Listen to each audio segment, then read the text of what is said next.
মৌলভীবাজারের শ্রীমঙ্গলে ধার দেনার টাকার দ্বন্দ্বে কলেজ ছাত্র হৃদয় আহমেদ ইয়াসিন খুন হয়েছেন।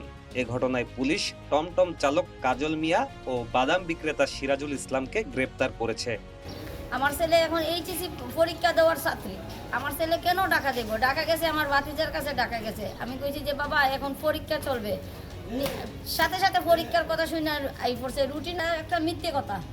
এটা ছেলে একটা মিথ্যে কথা বলছে যে অনলাইনে তো ওর কাছে তো কাজলের কাছে কোনো ফোনই নাই, তার কাছে কোনো ফোনই নাই। হে 2 মাস হয়েছে শ্রীমঙ্গলে আসছে। হৃদয় অনলাইন জুয়া খেলায় ধার দেনায় পড়েছিলেন। পাওনা টাকা না দিতে পারায় তাকে শ্বাসরোধে হত্যা করা হয় এবং মরদেহ গাছের সঙ্গে ঝুলিয়ে রাখা হয়। পুলিশ ঘটনাস্থল থেকে গামছা, বেল্ট, মোবাইল, স্কুল ব্যাগ ও মোটরসাইকেল উদ্ধার করেছে। আমাদের ওই সময় কোনো ক্লু বের করতে পারে না যে তারা ঘটনার সাথে জড়িত ছিল। তো পরবর্তীতে তার সিরিয়াল অ্যানালাইসিস করি, তার যে মোবাইল নাম্বারে যে যাদের সাথে কথা বলেছে, এই কথা বলার মাঝেও আমরা তেমন কোনো ক্লু পাচ্ছিলাম না। সাথে সাথে একটা মোবাইল নাম্বার পাই যে তার ভিকটিমের মোবাইলে সিম ঢোকানো হয়। এই সিমের পরিপ্রেক্ষিতে আমরা ওই লোককে গ্রেফতার করি। মোরশেদ নামে, তার বাড়ি হচ্ছে আশিদ্রন। তো তাকে গ্রেফতার করার পরে সে মোবাইলটা নিচে, এটা সত্য, মোবাইল যে ভিকটিমের মোবাইলটা ক্রয় করছিল, কিন্তু কার কাছ থেকে ক্রয় করছে, কে বিক্রি করছে, এটা সঠিক তথ্য দিতে পারতেছে না, শুধু আমাদের কাছে বক্তব্য দেয়।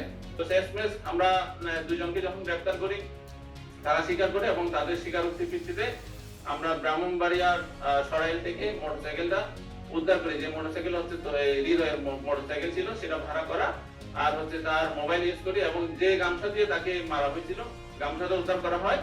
অর্থাৎ এই ঘটনার সাথে আমাদের যারা যারা জড়িত ছিল এই 2 জন সহ আমাদের আলামত উদ্ধার করা হয়।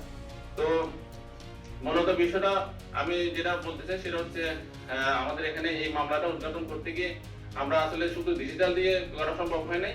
আমাদের ওই যে ম্যানুয়াল সোর্স অর্থাৎ স্থানীয় যে লোকজন, তাদেরকে মূলত জিজ্ঞাসাবাদের ভিত্তিতে আমরা এই আমাদের এই রহস্য উদ্ঘাটন করতে সক্ষম হয়েছে। তো